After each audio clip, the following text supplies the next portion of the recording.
kasih Tuhan, berjumpa lagi bersama saya, Bro Andre, di channel Saksi-Saksi Kristus. Kali ini Bro Andre akan menyaksikan kesaksian yang luar biasa. Dan saya percaya tamu kali ini yang bersaksi, saudara pasti kenal. Kesaksian ini menceritakan bagaimana seorang anak muda yang punya rasa ingin tahu lebih, belajar ilmu-ilmu gaib saudara. Dan pada akhirnya anak muda ini menjadi penjual jimat-jimat, khususnya kekebalan saudara. Bagaimana kisah selanjutnya saudara? Sebelum saudara tonton, boleh saudara klik di bawah ini. Terima kasih saudara. Mari kita saksikan tayangan ini di Saksi-Saksi Kristus.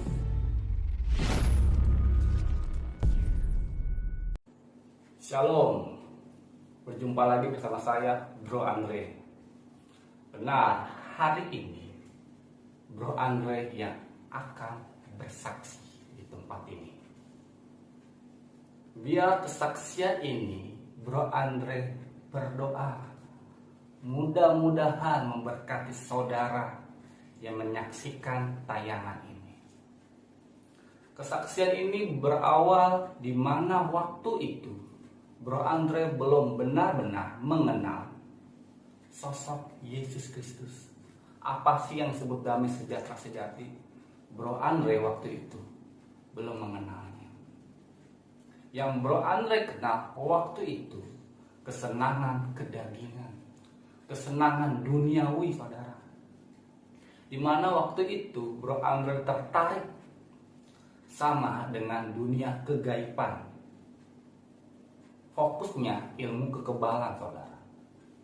Walaupun nanti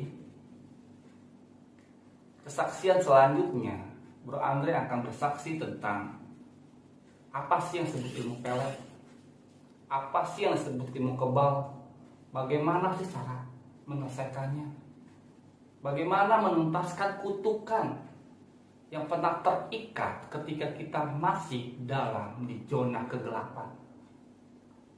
Tapi hari ini dengan singkat Bro Andre ingin menceritakan kesaksian Bro Andre di dalam mempelajari ilmu kekebalan atau tahan tajam.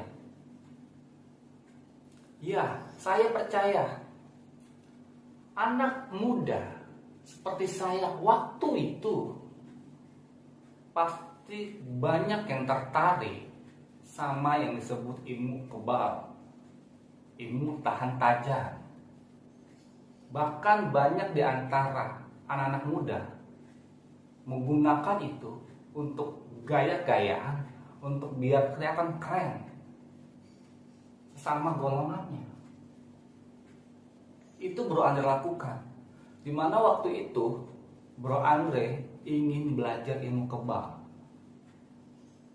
Walaupun sebelum Bro Andre kenal Tuhan, sebelum Bro Andre masuk dalam zonanya Tuhan, Bro Andre udah nggak asing sama yang namanya ilmu-ilmu gaib. Karena Bro Andre berasal dari sana. Bro Andre Kristen ketika Tuhan panggil Bro Andre. Sebelumnya Bro Andre bukan beragama Kristen saudara. Jadi buat Bro Andre hal-hal itu biasa.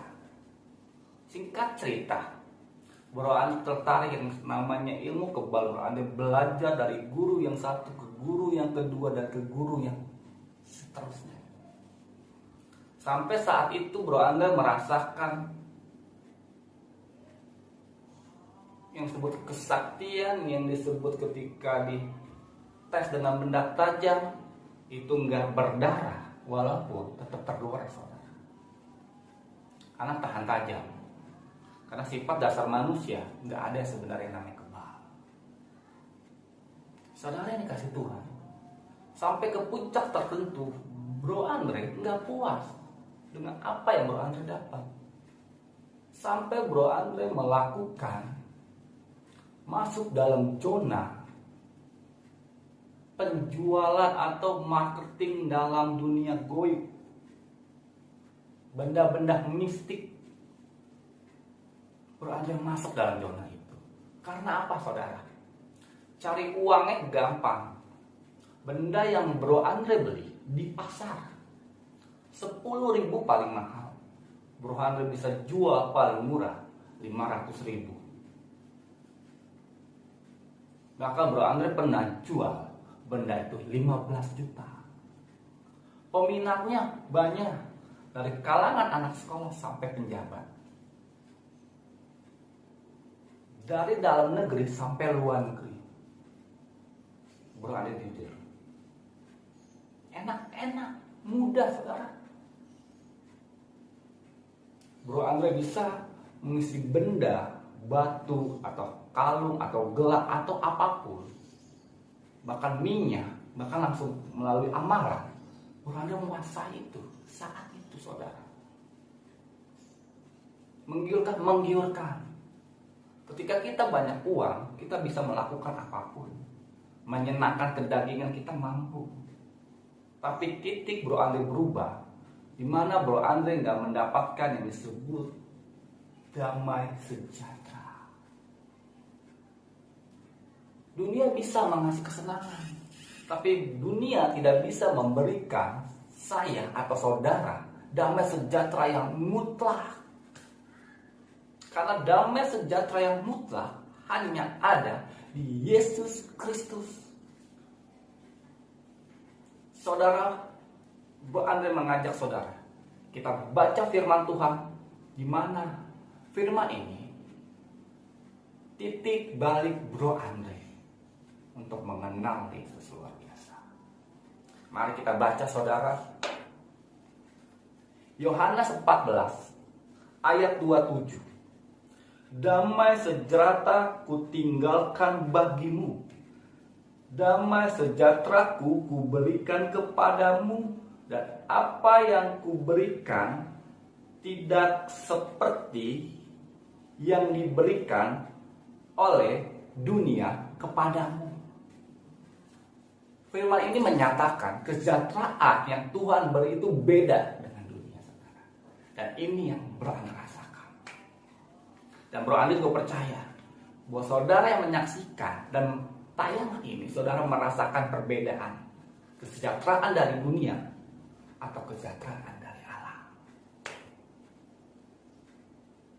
Itu yang Bro Andre nggak dapat, saudara.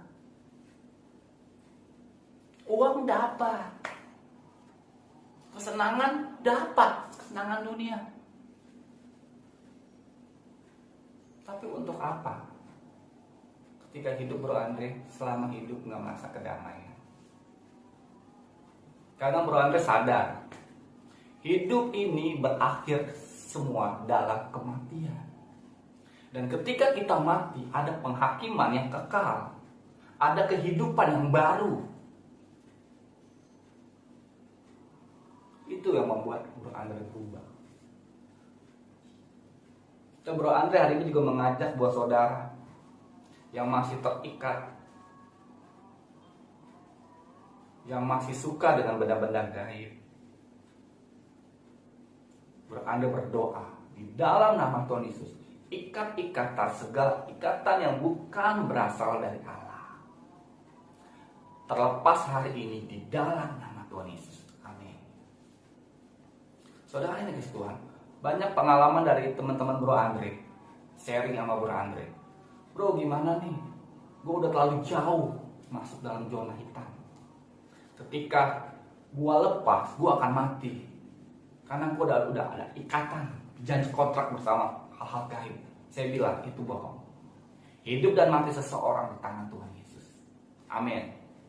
Saudara dikasih Tuhan, hari ini banyak orang-orang yang lebih menghormati hal-hal gaib dibandingin keberadaan Allah. Mungkin saudara pernah lihat di lingkungan saudara, bahkan saudara sendiri, ibu saudara, bapak saudara, adik saudara, yang dia lebih menghormati benda-benda gaib. Ketika mereka punya benda-benda gaib, benda-benda yang mereka meyakini punya kekuatan, mereka lebih hormat. Pantangan ini, pantangan itu, nggak boleh kamar mandi, nggak boleh bawa buang air besar, buang air kecil. Mereka nurut. Tapi mereka nggak nurut apa yang Tuhan perintahkan.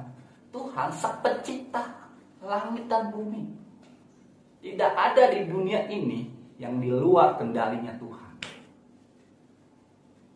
Saudara yang dikasih Tuhan, kesaksian ini Bro Andre berharap bisa mencerahkan saudara betapa tidak pentingnya melakukan sesuatu di luar Tuhan. Bro Andre bisa melakukan itu waktu itu, melakukan tes kebal seperti ini. Bisa saudara melakukan seperti ini, bisa. Karena Bro Andre, ketika Bro Andre marketing, Bro Andre selalu mengetes barang-barang Bro Andre untuk meyakinkan orang itu bahwa barang-barang yang Bro Andre produksi, Bro Andre buat, itu real dan itu nyata. Itu sesatnya saudara, membuat orang masuk dalam zona-zona kegelapan. Padahal kita tahu di luar itu kekuasaan Tuhan begitu luar biasa, menciptakan langit dan bumi. Tapi kenapa kita masih bisa saudara? Karena kita masih mencari kedamaian, kesejahteraan yang semu, bukan kedamaian, kesejahteraan yang dari Yesus saudara. Dari sejak itu Bro Andre memutuskan stop. Bro Andre ingin mengikut Tuhan Yesus. Walaupun ketika Bro Andre mengambil keputusan untuk stop dalam dunia kegaiban, pikul salib itu luar biasa saudara. Yang biasanya dapat uang, tinggal klik dapat, tinggal gores dapat. Tapi hari ini Bro Andre menikmati yang namanya proses. Pekerjaan Bro Andre itu adalah proses. Bagaimana ketika Bro Andre ingin mendapat penghasilan yang lebih, Bro Andre harus lebih bekerja keras, tapi tidak melanggar norma-norma Allah, ketentuan-ketentuan yang Allah kasih buat orang-orang percaya. Bro Andre masih merasakan anugerah Tuhan yang luar biasa. Dan video selanjutnya, kesaksian bagaimana pengaruh-pengaruh kegaiban mempengaruhi orang-orang di dalam gereja. Jangan lupa saksikan terus di channel Saksi-Saksi